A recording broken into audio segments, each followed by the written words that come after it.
Nós estamos, nessas semanas, lendo e refletindo no livro de Atos. E nós fazemos isso sequencial. Então, para quem nos visita hoje, nós pregamos o livro inteiro, e nós pregamos cada capítulo, dependendo do livro, cada parágrafo. Então, nós pregamos na sequência. Semana passada, nós começamos o capítulo 13. E nós lemos até o versículo 15. Hoje nós vamos ler o restante do capítulo. Nós vamos ler primeiro até o versículo 43, do 16 ao 43. E depois nós vamos ler um pouco mais à frente o final do capítulo. Vamos ficar em pé, meus irmãos, para a gente ler esse texto? Atos, capítulo 13, do 16 até o 43. Atos, capítulo 13, do versículo 16 até o versículo 43. A palavra de Deus diz assim: Então Paulo ficou em pé, levantou a mão para pedir silêncio e começou a falar: Homens de Israel e gentios tementes a Deus, ouçam-me. O Deus desta nação de Israel escolheu nossos antepassados e fez que se multiplicassem e se fortalecessem durante o tempo em que ficaram no Egito. Então, com braço poderoso, ele os tirou da escravidão. Ele suportou o seu comportamento durante os 40 anos em que andaram sem rumo pelo deserto. Destruiu 7 nações em Canaã e deu seu território a Israel como herança. Tudo isso levou cerca de 450 anos. Depois Deus lhes deu juízes para governá-los até o tempo do profeta Samuel. Então o povo pediu um rei, e ele lhes deu Saul, filho de Quis, homem da tribo de Benjamim, e ele reinou por 40 anos. Mas Deus removeu Saul e colocou em seu lugar Davi, a respeito de quem Deus disse: Davi, filho de Jessé, é um homem segundo o meu coração, fará tudo o que for da minha vontade. E Jesus, um dos descendentes de Davi, é o Salvador que Deus concedeu a Israel, conforme sua promessa. Antes da vinda de Jesus, João Batista anunciou que todo o povo de Israel precisava se arrepender e ser batizado. Quando João estava concluindo seu trabalho, perguntou: Vocês pensam que eu sou o Cristo? Não sou, mas ele vem em breve, e não sou digno sequer de desamarrar as correias de suas sandálias. Irmãos, vocês que são filhos de Abraão, e também vocês gentios tementes a Deus, esta mensagem de salvação foi enviada a nós. O povo de Jerusalém e seus líderes não reconheceram que Jesus era aquele a respeito de quem os profetas haviam falado. Em vez disso, eles o condenaram e, ao fazê-lo, cumpriram as palavras do profeta, que são lidas todos os sábados. Não encontraram motivo legal para executá-lo, mas ainda assim pediram a Pilatos que o matasse. Depois de cumprirem tudo que as profecias diziam a respeito dele, eles o tiraram da cruz e o colocaram num túmulo, mas Deus o ressuscitou dos mortos. E por muitos dias ele apareceu àqueles que o tinham acompanhado da Galiléia para Jerusalém. Agora eles são suas testemunhas diante do povo. Estamos aqui para trazer a vocês esta boa nova. A promessa foi feita a nossos antepassados, e agora Deus a cumpriu para nós, os descendentes deles, ao ressuscitar Jesus.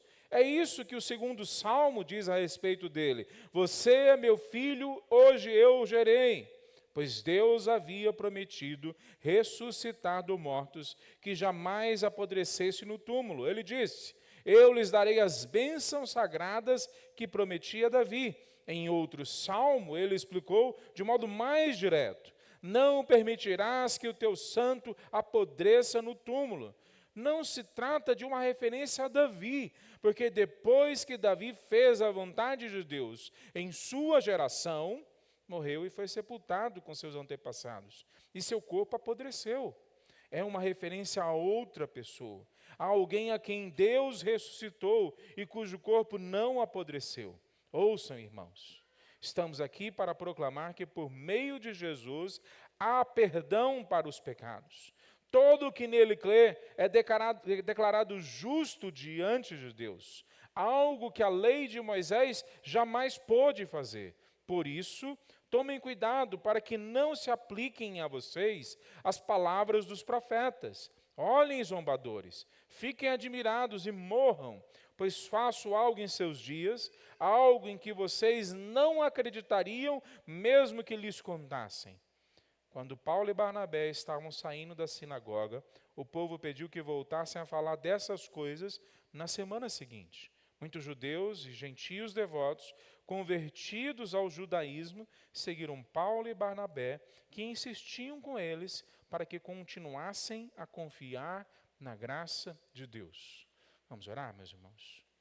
Senhor Deus, ilumina a nossa mente para entender a Tua palavra e como ela se aplica a cada um dos que estão aqui, às nossas vidas. Senhor Deus, nos ajuda a entender, ó Deus, como depois explicar para os nossos filhos. Nos ajuda a guardar na memória, para que depois a gente volte de novo ao ensinamento que nós vamos ouvir, a Tua palavra hoje lida aqui. Senhor Deus, coloca os Teus anjos à nossa volta e que a presença do Teu Espírito Santo seja clara para nós, traga essa convicção a cada um de nós. Em Cristo Jesus é que nós oramos. Amém. Pode sentar, meus irmãos. O texto de Atos, a gente tem falado, não é Atos dos Apóstolos. Não seria o melhor título para esse texto, mas Atos do Espírito Santo de Deus. Mas é sim referente ao momento histórico muito rico. A igreja, ela explode de crescimento em Jerusalém e, na sequência, ao invés de ter uma igreja crescente, com prédios e com estruturas cada vez maiores, ela sofre uma perseguição e é espalhada. E quando ela é espalhada, talvez para quem está olhando de fora, achasse que logo ela iria acabar. Paulo talvez fosse um desses. Paulo persegue a igreja. E ele faz isso na expectativa de que ele vai acabar com aquele movimento. E não é isso que a gente vê.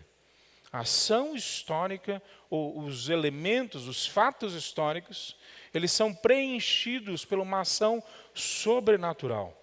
A ação do Espírito Santo de Deus. Que ela, em muitos sentidos, é inexplicável. Nós não podemos entender como que ele fez e como que ele faz hoje. E é interessante que quando a gente lê esse texto, então, de tanta riqueza, a gente pode gastar semanas e semanas num único capítulo, às vezes num único parágrafo do texto. Porque é uma ação do Espírito Santo de Deus dentro da história humana, envolvendo com indivíduos que têm cada um os seus dramas, cada um a sua estrutura familiar, e isso tudo envolve eles e a gente hoje, em princípios, em valores, em doutrinas, em direções que são muito maiores do que o que a gente consegue apreender em 50 minutos, 1 hora de pregação. Então preste atenção. Semana passada eu comecei o sermão dizendo que aqui no começo, antes mesmo da gente continuar o sermão, nós temos que fazer uma decisão. A decisão é, nós queremos ser cheios do Espírito ou cheios da gente mesmo. A gente quer ser guiado pelo Espírito ou a gente quer ser guiado pelo nosso entendimento? É uma decisão que nós temos que fazer. Porque o texto que nós vamos conversar agora sobre ele é todo sobre o fato de que quando o Espírito age na vida de alguma pessoa, de uma pessoa, ele domina, ele guia, ele cria coisas que são muito além do que aquela pessoa tem condições de entender. Mas também quando uma pessoa resiste à obra do Espírito Santo, ela é identificada como inimigo de Deus. Como uma pessoa que vai sofrer, não o sofrimento normal que todos nós estamos expostos, mas o sofrimento de ser afastado daquilo que poderia realmente ajudá-la. E eu queria começar hoje falando sobre um pouco dessa ajuda, antes da gente entrar no texto especificamente. Nós ouvimos cada vez mais esse tipo de literatura, de abordagem, de autoajuda. E as pessoas confundem autoajuda, muitas vezes, com a mensagem do Evangelho. Não tem nenhuma ligação as duas coisas. Nenhuma ligação. O Evangelho não é uma autoajuda. O Evangelho é uma ajuda do alto. É uma ajuda que eu sou incapaz de prover para mim mesmo. Eu não consigo, com 10 passos, me encher do Espírito Santo de Deus. Não funciona assim. Eu não domino ele. Eu não instrumentalizo o Espírito. Eu não forço ele a agir em meu favor. Então, o texto bíblico, e especialmente agora Atos, que são atos do Espírito Santo de Deus, tem como base não um pensamento de que nós podemos nos autoajudar, mas de que se nós não tivermos a ajuda do alto, nada pode nos ajudar.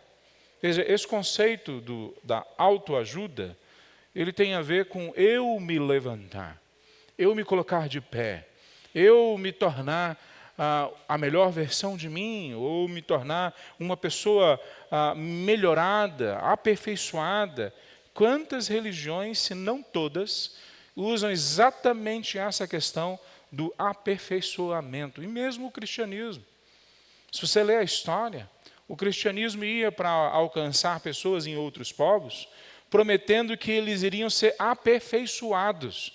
E aí muitas vezes enfiavam cultura ocidental dentro deles, dizendo, se vocês engolirem a nossa cultura, vocês vão ser melhores. Mentira.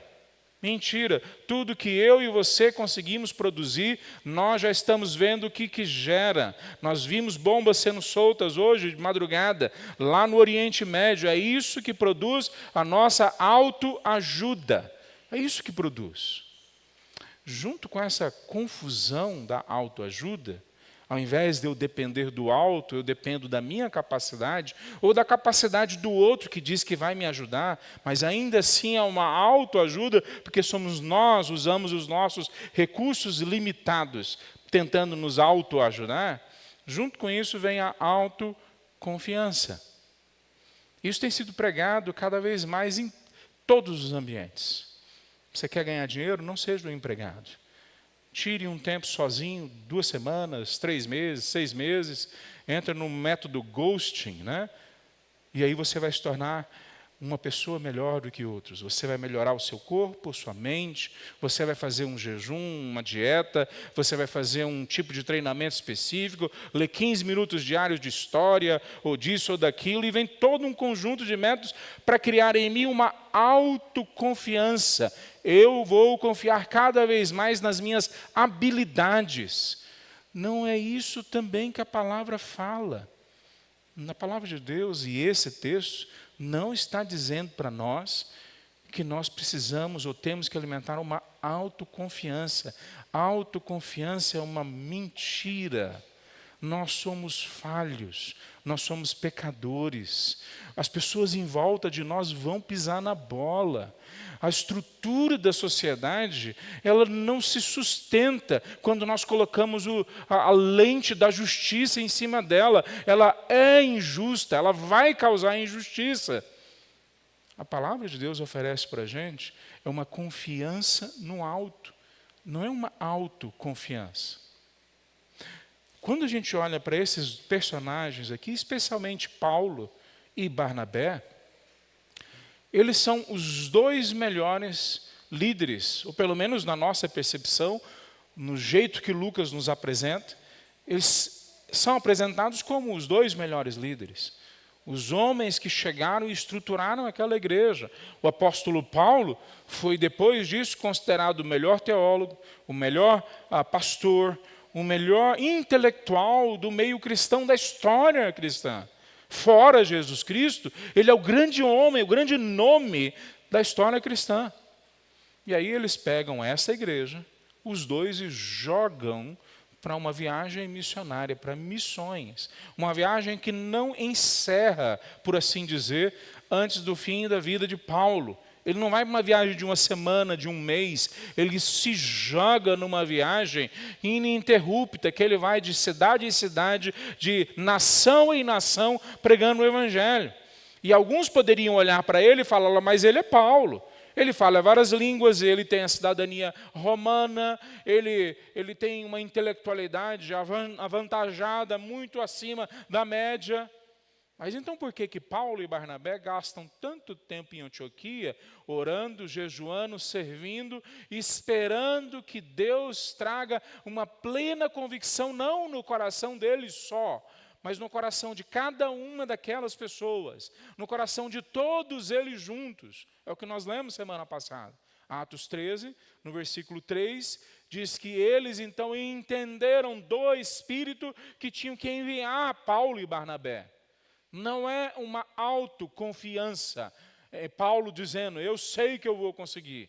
É uma confiança no alto. Eu sei que Deus me enviou. E se Ele me enviou, eu sei que Ele vai fazer através de mim o que Ele tem para fazer.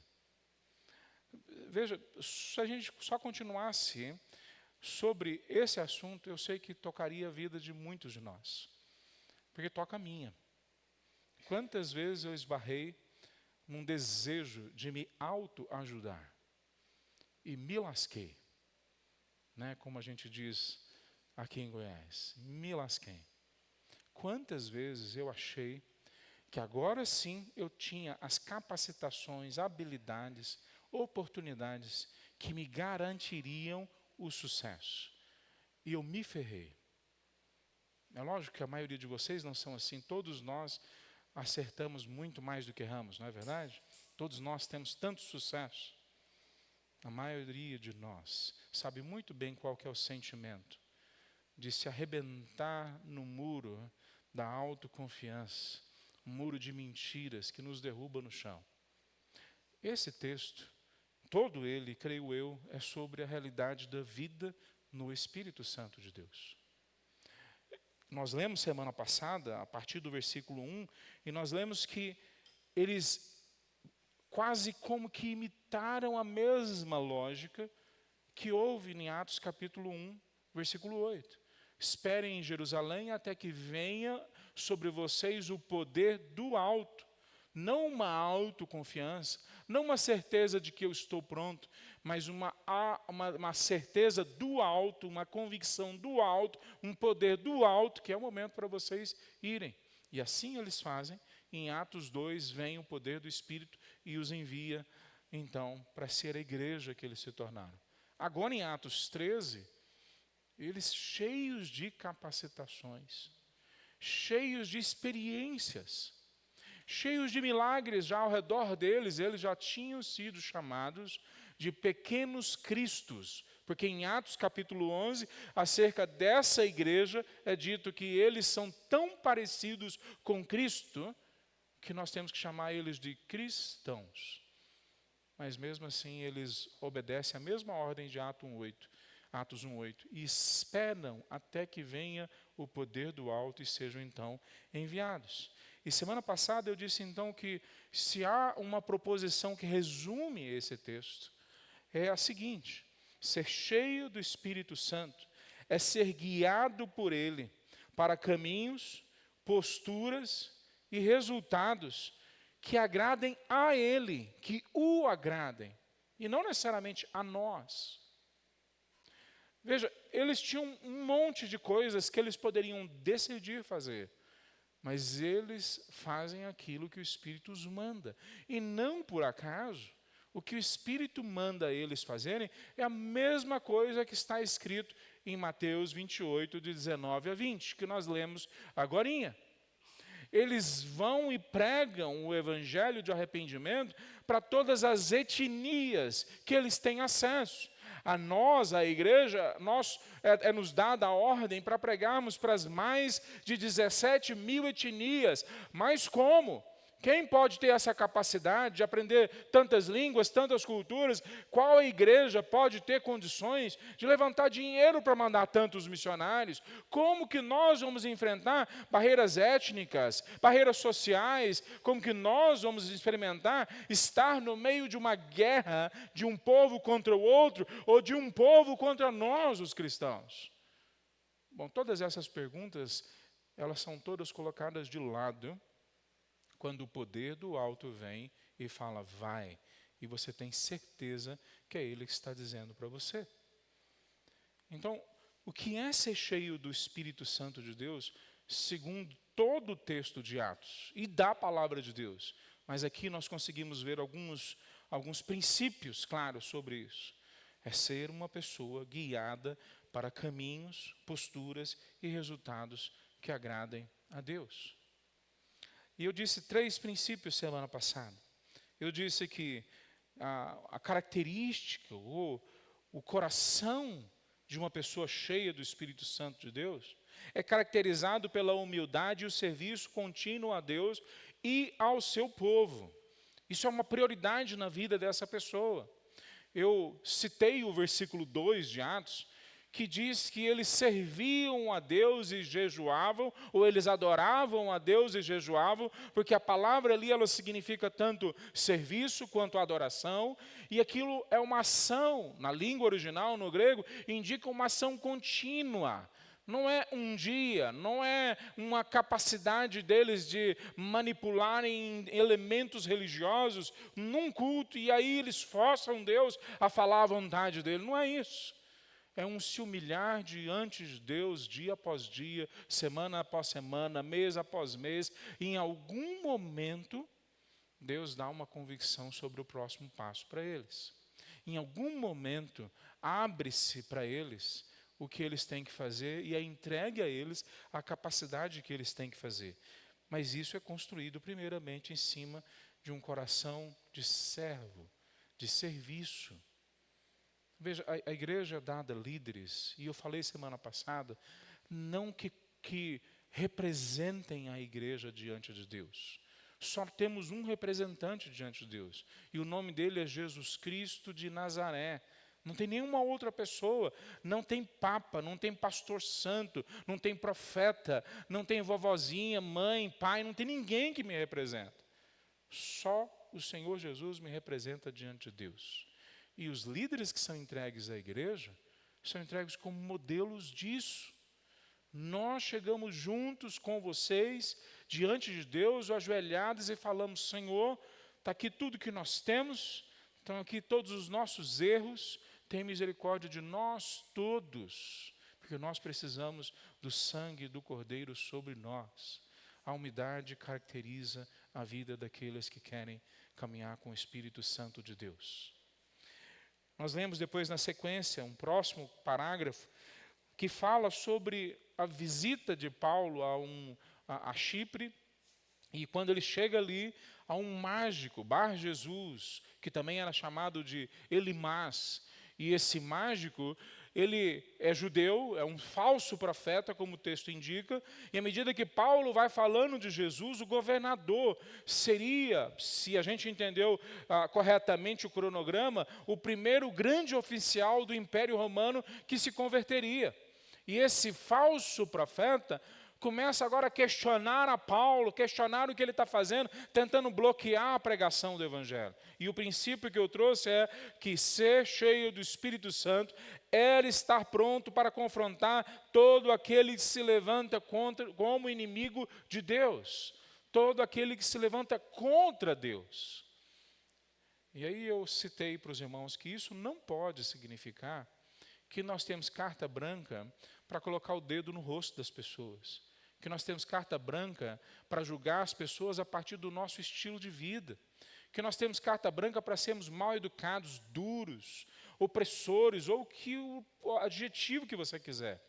Porque o que Paulo faz com esse homem, primeiro ele faz cheio do Espírito Santo, é o que o versículo nos diz. Ele não faz cheio de ira, ele não faz cheio de raiva porque aquele homem está questionando o estilo de vida dele. Ele faz cheio do Espírito Santo. E eu citei que o que Paulo fala para Elimas é você, filho do diabo. É isso que ele fala, a palavra é bem dura. Exatamente o mesmo tipo de palavra, e eu li vários textos mostrando isso, que é falado para cada um de nós. Quando nós nos comportamos, quando nós nos enchemos de atitudes que são contrárias a Deus. Ou nós somos inimigos de Deus, ou se nós já entregamos a nossa vida a Ele, nós nos comportamos como inimigos de Deus todas as vezes que nós não o obedecemos. Então Paulo conversa com ele de maneira bem dura, Mas ele fala, você não vai enxergar por um tempo, para que você veja o poder de Deus vindo sobre a sua vida. No primeiro momento, quando a gente olha esse texto, pode dar a impressão de dureza exagerada.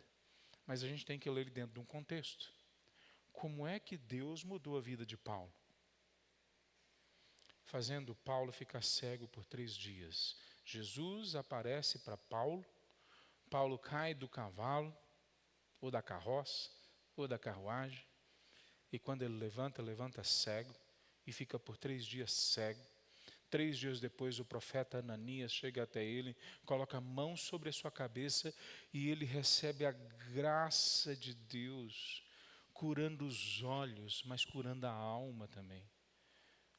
O contexto, creio eu, aponta para a gente que Paulo tem uma esperança da mesma conversão, da mesma transformação acontecer na vida daquele homem. Na vida daquele homem que está diante dele ali, aquele falso profeta. Veja, uma pessoa cheia do Espírito Santo confronta quem está pregando contra a Deus ou a palavra de Deus. Mas ela faz isso em amor. Ela faz isso com todo cuidado. Ela faz isso como querendo mostrar que a porta ainda está aberta, que o caminho de volta ainda está à sua disposição. Mas se nós não temos condições de confrontar por medo, por vergonha, por timidez, nós temos que nos questionar se o Espírito Santo é quem manda em nós. Porque se for, ele vai mandar a gente confrontar todos aqueles que se levantam contra Deus, contra a palavra de Deus, que se colocam na direção da destruição, porque se colocam como inimigos de Deus. Depois eu li mais 2 versículos que conta o abandono de João Marcos. João Marcos, o mesmo que escreveu o livro de Marcos. Nos 2, no versículos 13 e a 15, é falado que ele abandona a viagem, ele vai embora. E naquele contexto eu disse que nós temos então esse terceiro princípio nesse texto, que a constância e a consistência caracterizam a vida daqueles que andam com o Espírito Santo de Deus.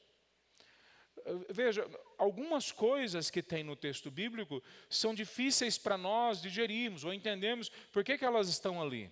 Eu disse semana passada que se eu contasse o relatório de uma viagem, uma coisa que eu não ia ter prazer de contar e provavelmente eu não ia contar, seriam as brigas que nós tivemos no meio do caminho. Seriam as desavenças, os desencontros. Mas Lucas, no meio de um testemunho maravilhoso de uma viagem, ele vai colocar 3 versículos falando que João Marcos debandou, saiu, se afastou e não foi tranquilo. Porque depois no capítulo 15, por causa dele, Paulo e Barnabé realmente se separam. E nós não sabemos por quanto tempo isso fica sendo estabelecido na vida deles, mas nós sabemos que houve um grande impacto. Mas o maior impacto que acontece é que por falta da constância de Marcos, ele não vê as bênçãos, os milagres, o poder, as conversões, as ações que o Espírito Santo de Deus ia fazer na sequência.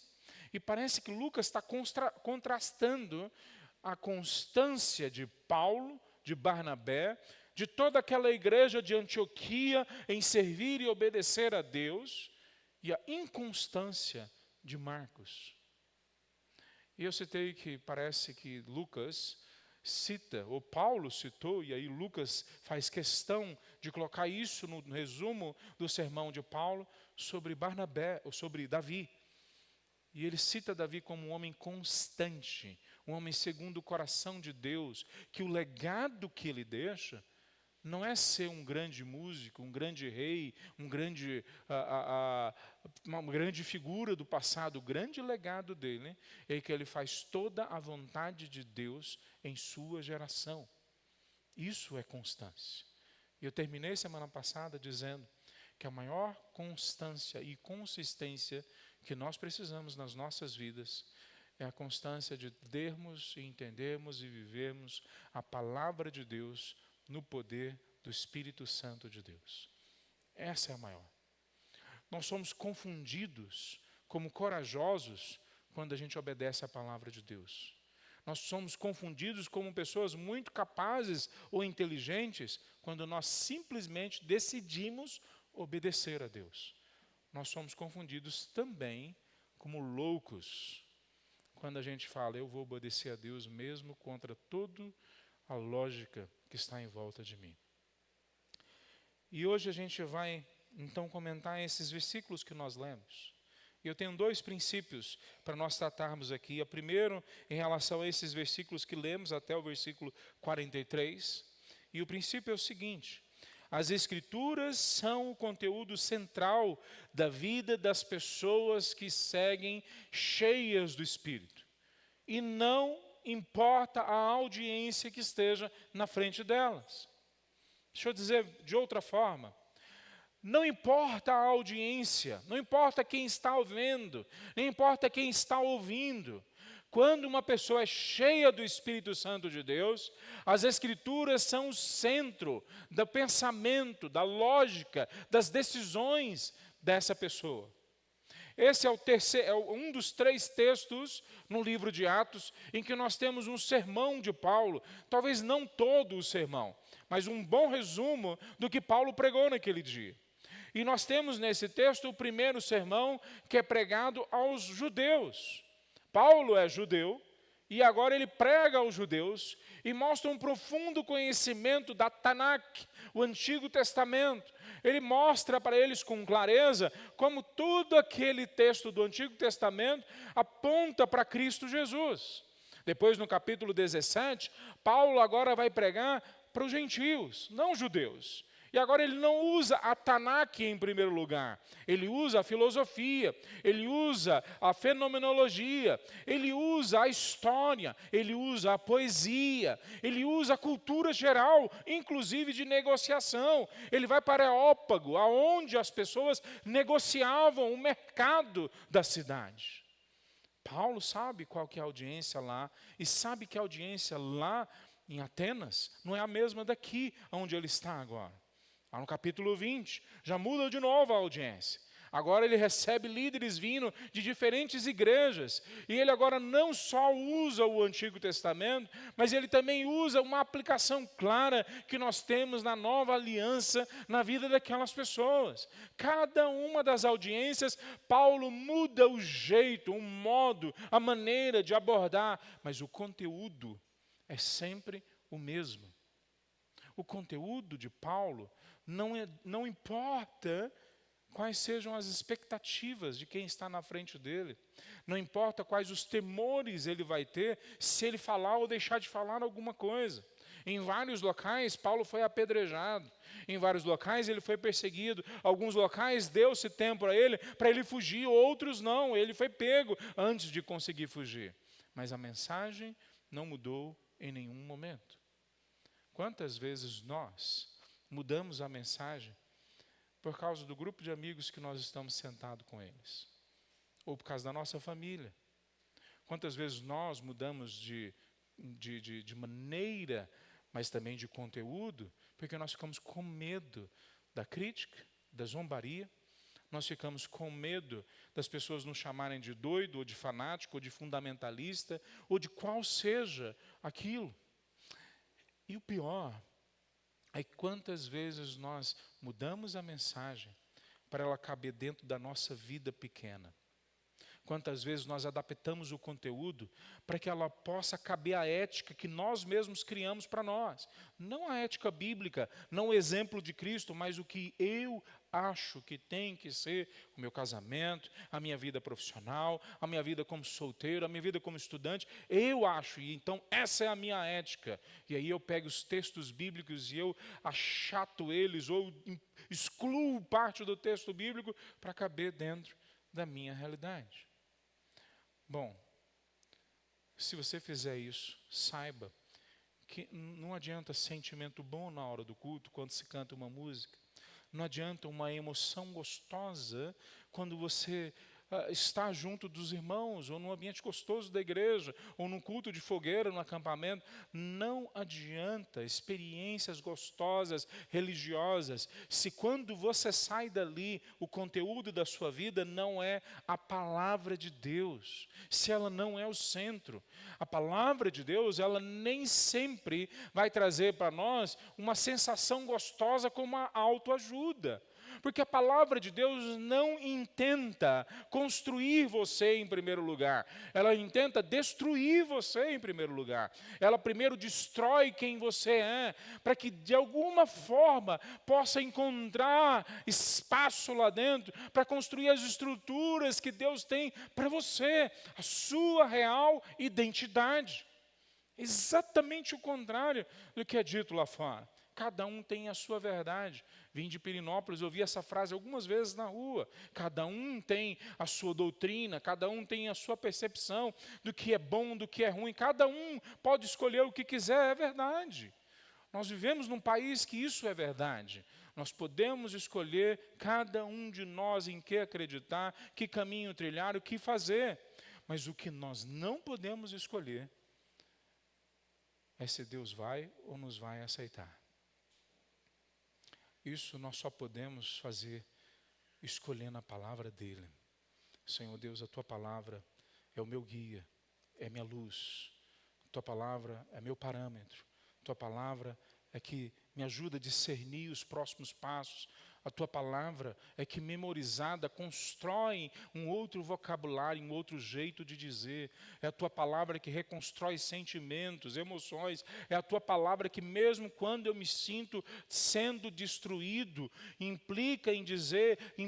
faz isso surgir dentro do meu coração, que o Senhor está me construindo, me restaurando, me mostrando quem eu realmente sou em Cristo Jesus.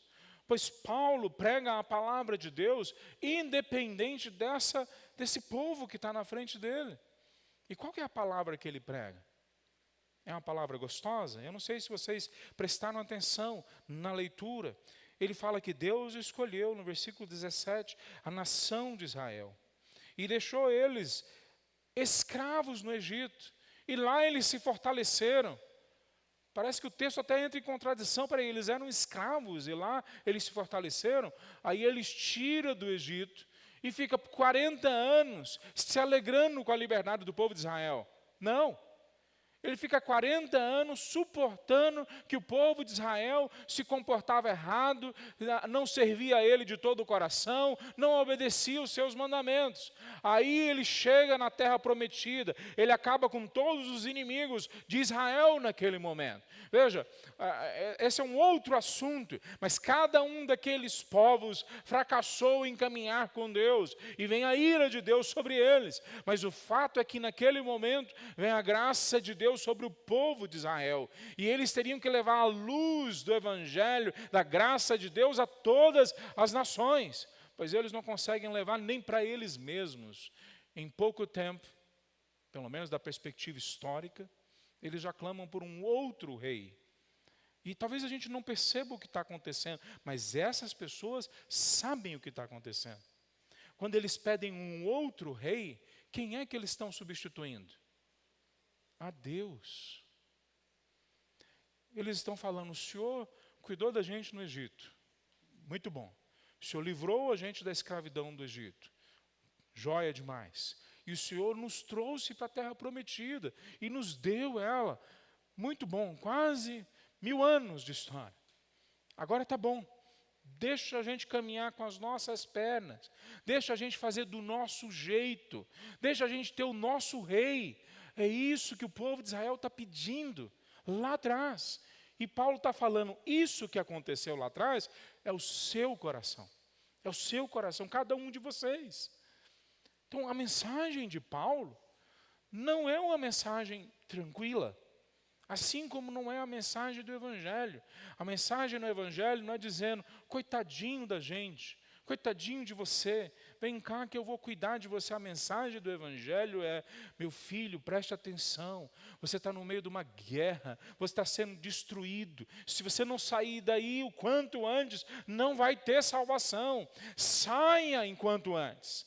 Então ele puxa você do meio da guerra, que há sofrimento, que há dor, para agora tirar tudo aquilo que não devia estar, tudo que você está carregando que não devia ser carregado.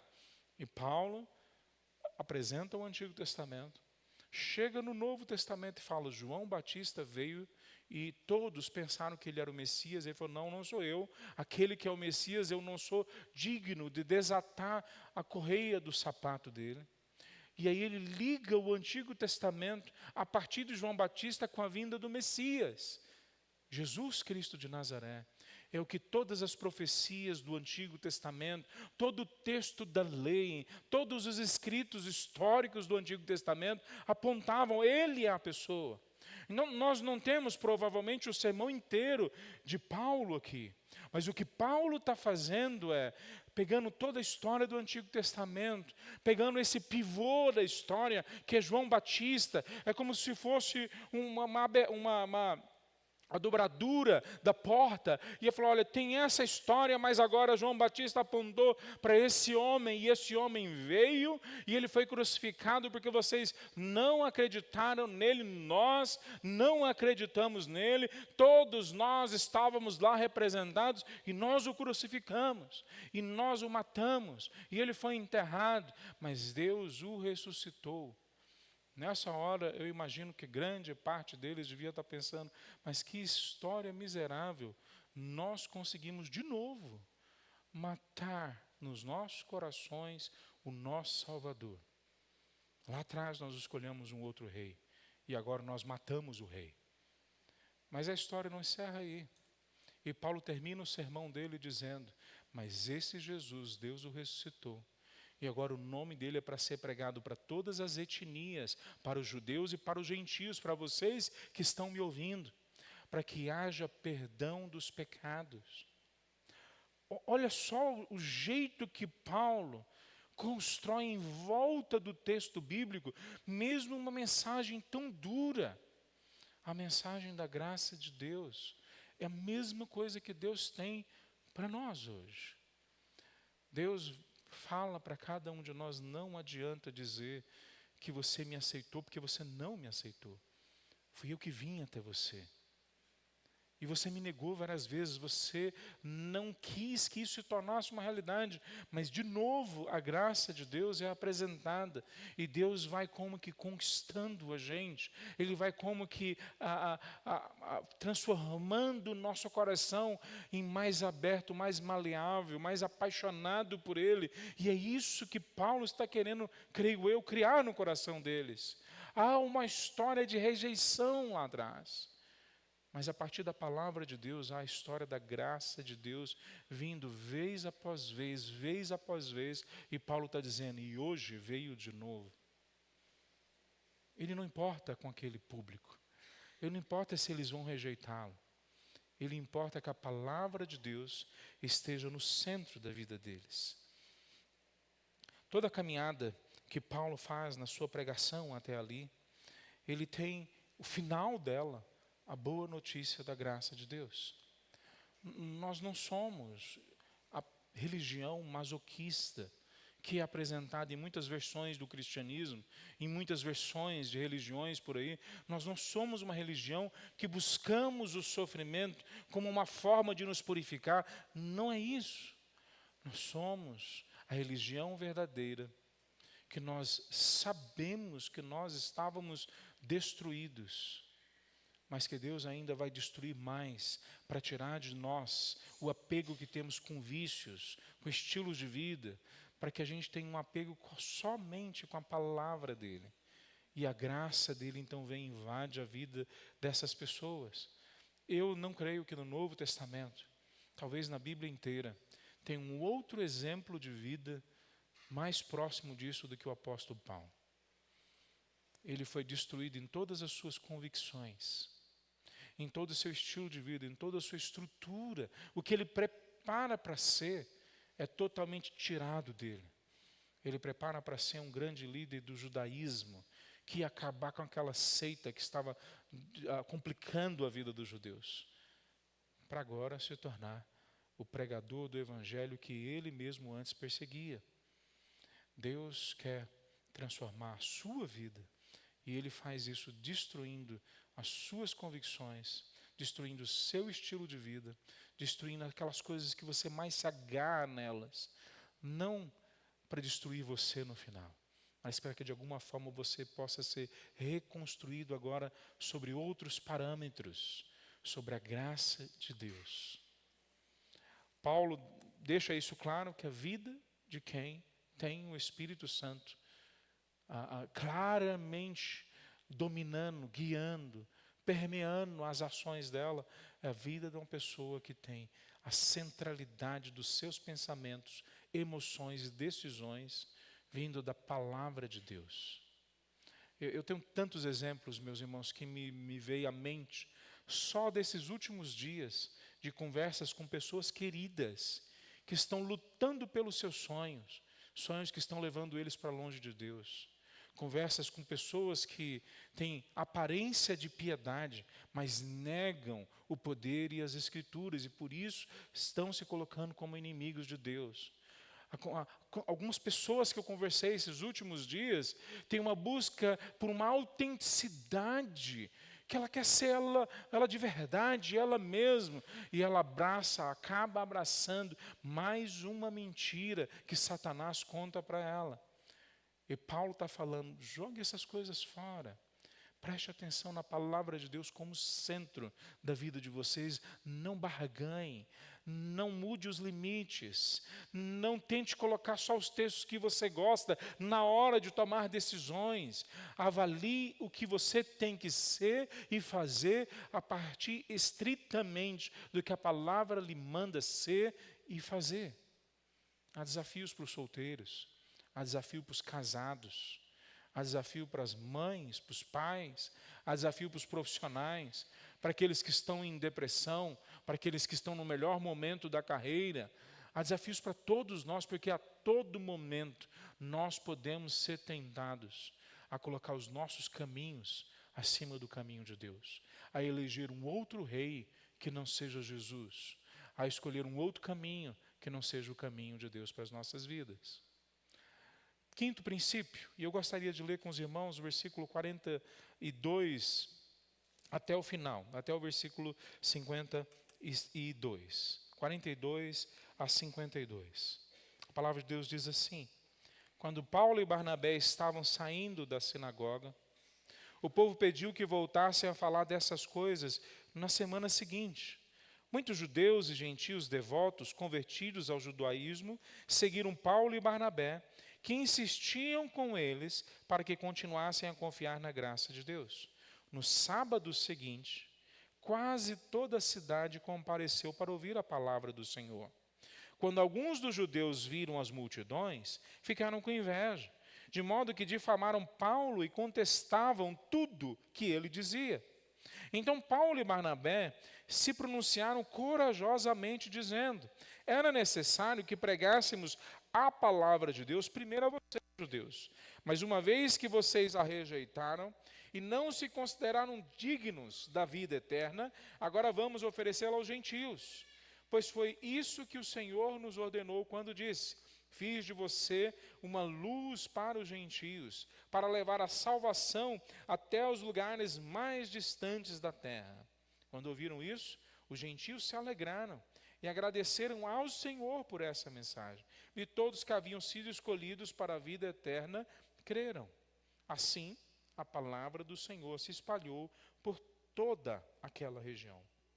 Então, os judeus, instigando mulheres religiosas influentes e as autoridades da cidade, provocaram uma multidão contra Paulo e Barnabé e os expulsaram dali. Eles, porém, sacudiram o pó dos pés em sinal de reprovação e foram à cidade de Icônio. E os discípulos estavam cheios de alegria e do Espírito Santo de Deus. Qual que é o quinto e último princípio que a gente vê nesse texto? É que a vida cheia do Espírito Santo causa resultados imediatos, tanto de aceitação quanto de rejeição ao Senhor. Os resultados vão vir quando nós andamos com o Espírito Santo de Deus. Podem ficar tranquilos, eles vão vir. A questão é quais resultados. Nós enchemos de expectativas o nosso coração que os resultados sejam aqueles que nós queremos. Nem sempre vão ser os resultados que nós queremos. Veja, ao final da mensagem de Estevão, lá no capítulo 7, ele foi apedrejado. Ao final dessa mensagem, aqui Paulo e Barnabé não são apedrejados, ao contrário. Todos, ou pelo menos a maioria, gosta muito da mensagem deles e chamam outras pessoas da cidade. Olha que resultado maravilhoso. Mas aí vêm essas pessoas no sábado seguinte, no próximo Shabá, é quando todos vão para a sinagoga. E quando eles vão para a sinagoga, agora os judeus que provavelmente tinham gostado da mensagem, por inveja, um outro resultado que vai surgir quando Deus age em nossas vidas. Inveja das pessoas que estão olhando do lado de fora. Por inveja, levantam agora uma oposição a Paulo. E a palavra de Paulo não é uma palavra tentando acalmar os ânimos. Espera aí, meus irmãos, vamos lá, vamos tentar ver se a gente acha um determinador comum, um ponto em comum aqui para a gente continuar conversando. Não, a palavra dele é: já que vocês negam a salvação, que vocês não se julgam dignos da vida eterna, então agora nós vamos pregar para os gentios. Era necessário que a gente pregasse primeiro para os judeus, mas agora nós vamos pregar para os gentios. Até hoje os judeus têm dificuldade de entender isso, mas no Antigo Testamento, e Paulo cita o Antigo Testamento, é cheio desses textos, que Israel seria uma testemunha a todas as nações. E agora Paulo está dizendo: pois vocês negaram, e agora vai se cumprir o que tinha no Antigo Testamento. E eles vão pregar para os gentios, e um bom resultado surge novamente na vida deles. Que agora os gentios que estão ouvindo, a gente não sabe a porcentagem de gentios que tinham ali, mas nós não estamos falando de Israel geográfico, é outra cidade. Então provavelmente teria muito mais gentios do que judeus. E os gentios se alegram de ouvir aquela mensagem. Se alegram que agora a graça de Deus vai ser pregada para eles como um primeiro objetivo. Era como se eu e você estivéssemos lá, sempre ouvindo como se fosse a turma do segundo escalão, mas agora é com vocês, e trouxessem a gente para o centro da conversa. Então enche o coração deles. Mesmo nessa hora, do ponto de vista humano, todos estavam prestando atenção em Paulo. Mas do ponto de vista de Deus, só aqueles que foram escolhidos para a vida eterna creram. Os resultados vão vir, mas os resultados não são controláveis. Não somos nós que os gerenciamos, não somos nós que os causamos. É o Espírito Santo de Deus quem os causa. De novo, lá em Atos capítulo 7, ninguém se converte, pelo menos não é citado que alguém se converteu com aquela que eu considero a melhor pregação do Novo Testamento. O sermão de Estevão é maravilhoso, melhor do que apresentado aqui do meu ponto de vista do que o sermão de Paulo, mas ninguém se converte lá. Mas há um outro resultado sobrenatural que acontece lá. Jesus Cristo fica em pé diante do trono de Deus, e só 2 vezes no Novo Testamento aparece isso. Uma é no capítulo 7, a outra é no fim, lá em Apocalipse. Não acontece em outro local. Então lá no capítulo 7, o resultado não é que pessoas se convertem. Lá no capítulo 7, é que há uma certeza, uma profunda convicção no coração de Estevão, que todo aquele apedrejamento, a morte que ele iria padecer, tudo aquilo não se comparava com a glória que estava para ser revelada, que começava a ser revelada para ele. Olha o resultado que ele teve lá atrás. Mas aqui eles têm outros resultados que vêm sobre a vida deles. E eu não sei se vocês entendem isso, mas havia ali já o início do que talvez hoje chamaríamos de movimento feminista. Não é a mesma coisa, é um acronismo. Anacronismo, obrigado. É um anacronismo, mas é similar. Especialmente as mulheres da alta sociedade, elas queriam se destacar nas decisões do público, daquilo que é feito na sociedade. E elas montavam associações e cuidavam muitas vezes de pessoas em necessidade ou faziam qualquer outro tipo de ação. E Paulo cita, ou melhor, Lucas cita, que essas mulheres foram abordadas pelos judeus. Nós nem sabemos se elas eram judias, provavelmente não eram gentias. Então, os judeus se aproximam delas para que elas causem um alvoroço e criem uma complicação, uma perseguição a mais para a vida de Paulo e Barnabé e da igreja naquele momento. Quer dizer, a impressão que dá no texto é que vem um resultado bom, aí vem um ruim, aí vem um bom e aí vem um ruim. E será que vai ser sempre assim? Será que nós vamos sempre ter essa experiência de ter que lutar, um dia é bom, outro dia é ruim, um dia é bom, outro é ruim? Será que essa experiência vai ser a nossa constante? Será que não vai ter algo que vai carregar a gente por um dia, uma semana, um mês, um ano, que ultrapassa essa lógica de um dia nós estamos na alta, um dia nós estamos na baixa? Olha só como Lucas termina o texto. E os discípulos estavam cheios de alegria e do Espírito Santo. Isso subentende pelo contexto que independia do contexto externo. Se tinha perseguição agora, se tinha uma parte da sociedade que se levantava contra ele, se não tinha, se era bom, se os judeus aceitavam, se a igreja crescia, se era só fogo de palha, mas depois o pessoal ia embora e ficava só um tantinho. Não importava. O que interessava para Lucas é terminar dizendo: os discípulos, cheios do Espírito, tinham alegria do começo ao fim naquela situação. Quantos de nós podemos dizer que nós temos alegria hoje no Espírito Santo de Deus? Independente das dores, das lutas, independente das nossas próprias dificuldades emocionais, independente de como está o nosso relacionamento, a mudança que nós temos que fazer, a falta de confiança que nós carregamos. Quantos de nós podemos dizer, não importa qual seja a minha dificuldade, eu estou feliz, contente, alegre, porque o Espírito Santo de Deus tem a minha vida nas mãos dele. Porque ele mostrou para mim uma vez depois da outra que ele cuida de mim. Porque ele trouxe convicções no meu coração que ultrapassam a minha capacidade de avaliação e de lógica. Quantos de nós têm essa convicção plena de que não importa o que aconteça em volta de nós, a alegria do Espírito Santo é nos oferecida e está à nossa disposição? Veja, quando nós falamos do verdadeiro evangelho, da verdadeira religião, a gente tem sempre que se lembrar que, embora nós a chamemos de religião também, muitas vezes, ela é acerca de um relacionamento.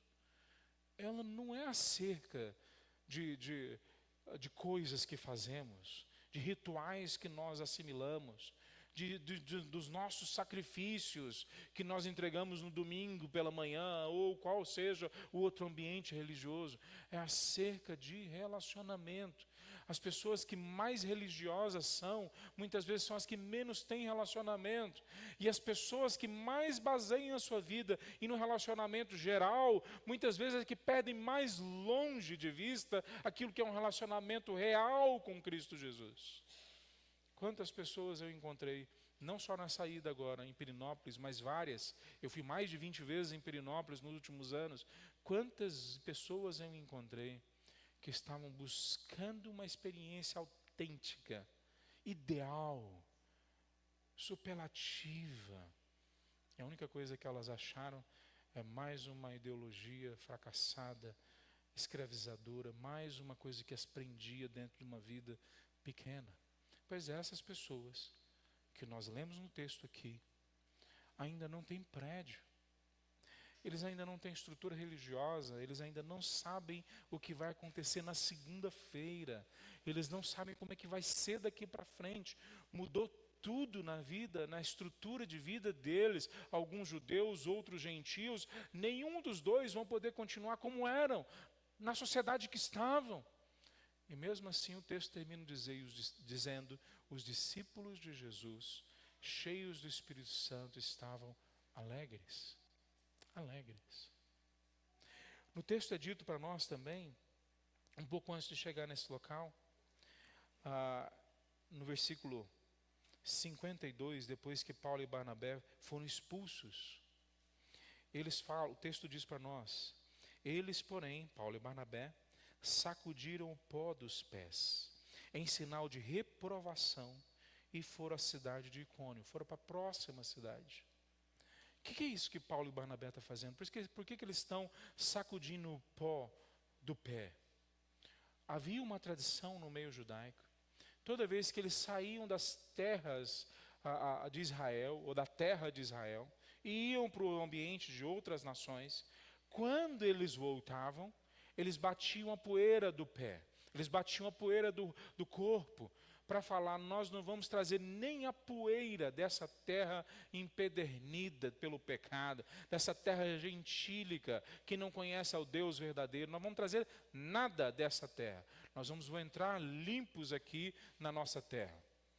Mas Paulo agora e Barnabé fazem a mesma coisa que eles faziam, mas agora reinterpretada pelo Senhor Jesus de Nazaré. Porque Jesus havia dito para eles, em Mateus capítulo 10, quando vocês entrarem nas vilas e nas cidades, e ninguém os receber, batam a poeira do pé de vocês e saiam. E lá o contexto é claro, não tem a ver com judeu versus gentios, não tem a ver com a nossa religião versus a religião deles, não tem a ver com o que eu acho que é certo versus o que eles acham que é certo, não tem a ver com nada disso, tem a ver com a experiência de viver a graça de Deus, a pureza que a palavra de Deus cria na vida. E ele está falando, nós não vamos levar, e ele bate a poeira, a incredulidade desses para dentro da nossa vida. Nós não vamos levar nem a poeira daquilo que construiu a incredulidade, a falta de fé, a falta de constância, a falta de vida com Deus que eles têm. E nós vamos fazer isso mostrando para todos que daqui nós só levamos a clareza de que Deus é que nos guia, é que Deus é que nos dá alegria, é que Deus é que nos consola, é Ele que constrói a nossa vida. Não vamos levar nada dessa incredulidade que está lá fora. Meus irmãos, eu queria desafiar você hoje a olhar para as relações que você tem. Não de forma a querer julgá-las, seus amigos, seus parentes, não é esse olhar, mas a tomar cuidado para não trazer as incredulidades, as impurezas, as faltas de constância que nós vemos lá em outras relações. Que a gente entre na presença de Deus, veja, não é no prédio aqui não, na presença de Deus. E fala, Senhor, eu não quero trazer nada daquela impureza, daquela incredulidade. Eu não quero trazer nada daquela experiência das pessoas que eu caminhei com elas, que viveram uma vida de resultados, não de uma vida contigo, mas de resultados que vieram de outros locais. Os resultados vão vir para as nossas vidas. Isaías capítulo 55, versículo 11, o Senhor fala assim, o mesmo acontece com a minha palavra. Eu a envio e ela sempre produz frutos. Ela fará o que desejo e prosperará aonde quer que eu a enviar. Em outras palavras, ou em outras versões diz, a minha palavra não volta vazia. Ela vai produzir os resultados que eu decidi que ela vai produzir. E quais são esses resultados? Basicamente são dois. Ou a palavra de Deus vai produzir você fé e profundidade de relacionamento com Deus, ou quando ela vir e você a rejeitá-la, ela vai produzir cada vez mais distanciamento da sua vida de Deus. ao final desse texto que nós lemos, há um grupo de pessoas que agora são chamados discípulos. Mas há um sem número de pessoas que estão em volta ouvindo a mesma mensagem. E eles não são chamados de discípulos. Quem é você nesse contexto? Você é discípulo do Senhor Jesus? Ouve as palavras dele? Decide a sua segunda-feira com base no que ele fala?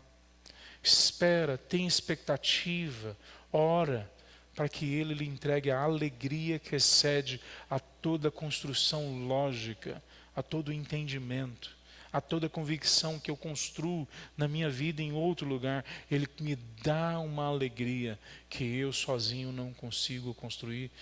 Quem é você? Você é o discípulo de Cristo Jesus? Ou você é aquela pessoa que ainda não caminha com Ele? De novo, uma decisão que nós temos que tomar. E eu queria concluir, meus irmãos, então, semana passada nós falamos sobre, na conclusão, sobre essa necessidade que nós temos de fazer uma pergunta. O que eu preciso largar para que eu não seja afastado de Jesus? O que eu preciso soltar? Qual vício? Qual pecado? Qual pensamento? Qual ideologia? O que eu preciso abrir mão para que eu não seja afastado da relação com o Espírito Santo de Deus? Eu queria terminar hoje com uma outra pergunta. Quais são as tarefas que você já sabe que o Senhor colocou nas suas mãos? Qual o serviço que implica então em adoração que Ele já entregou para você fazer? Quais são as obras que Deus colocou para você sustentar? Nós oramos por missionários aqui. Há pessoas sentadas aqui, talvez hoje não estejam, que estão precisando de recursos financeiros, e nós somos os irmãos delas. Nós somos os próximos delas. Então, quais são as necessidades que Deus já abriu os seus olhos para perceber e que você agora tem que se envolver com elas? Quais são os dons, talentos, oportunidades que Deus já colocou diante de você? Nós começamos o sermão dizendo, é o serviço a Deus e ao seu povo que causa em nós ter esse coração desejoso, aberto, um solo fértil para receber a ação do Espírito Santo de Deus, especialmente através da pregação da palavra dele. Então, quais são as tarefas que Deus já deu para você, que você já sabe que Ele lhe deu? Veja, nem todas elas vão ser caracteristicamente religiosas, eu sei disso. Algumas delas vão ser prestar mais atenção no seu filho, consertar seu relacionamento com seu marido. Algumas delas vão ser acordar mais cedo para trabalhar de verdade e trazer o pão para sua casa. Algumas delas talvez tenham a ver com a relação com pessoas lá de fora, cortar a relação com quem te afasta de Deus, ao mesmo tempo que orar por essas pessoas para que a graça de Deus os atraia para a presença dele. Quais são as tarefas que Deus já entregou, já abriu, já mostrou para você, cada um de vocês de forma específica? O Espírito Santo de Deus é uma pessoa. E desde o Antigo Testamento nós ouvimos essa afirmação, que com Deus nós não brincamos. Nós não brincamos, porque Ele é uma pessoa. Mas com Deus nós nos alegramos. Com Deus nós nos divertimos. Com Deus nós estamos alegres mesmo em momentos que outros não enxergariam alegria. Eu lembro que há pouco tempo atrás uma pessoa foi me entrevistar e ela quis botar muito peso no sofrimento, na dificuldade que nós passamos em missões. E ela me pegou num dia talvez meio ruim para falar disso, porque eu repeti a palavra missões é algo muito divertido. Eu repeti essa expressão é divertido várias vezes. E eu nem sei exatamente por que eu fiz isso, mas eu estava tão feliz naquele dia, com todas as dificuldades, sofrimentos, todos os campos que nós ainda não temos condições de entrar, mas que Deus nos deu convicção de ir lá. E eu estava tão feliz com isso que eu falei, não tem nada mais divertido do que isso. Me desculpa, ontem eu ouvi uma pessoa falando que é tão bom viajar cheio de dinheiro para poder comprar tudo que quer, fazer todos os passeios que quer. E eu ouvindo ela e pensando, ela não entendeu ainda o que é bom de verdade. Como é bom a gente passar na casa de irmãos nossos que não tem quase nada para dar, mas eles têm alegria dentro da casa deles. Eu lembro da viagem que eu passei no Paquistão, que os irmãos conhecem, já contei para os irmãos. Fiquei 5 dias, 6 dias viajando, dormindo 3 horas por dia, comendo a mesma comida que eles, dormindo numa cama com 4, 5 homens, tudo junto. E todo mundo feliz, porque via o poder de Deus, a ação, a misericórdia de Deus, salvando, resgatando, curando. Não é acerca dos nossos sucessos, é acerca da alegria que Ele entrega para a gente em Cristo Jesus. Não que Deus não tenha sucessos para nós, nas nossas carreiras, nas nossas famílias. Mas busque agora, então, entender quais são as tarefas que Deus deu para você e você já sabe que Ele te deu. E coloque elas em prática. Vamos ficar em pé, meus irmãos.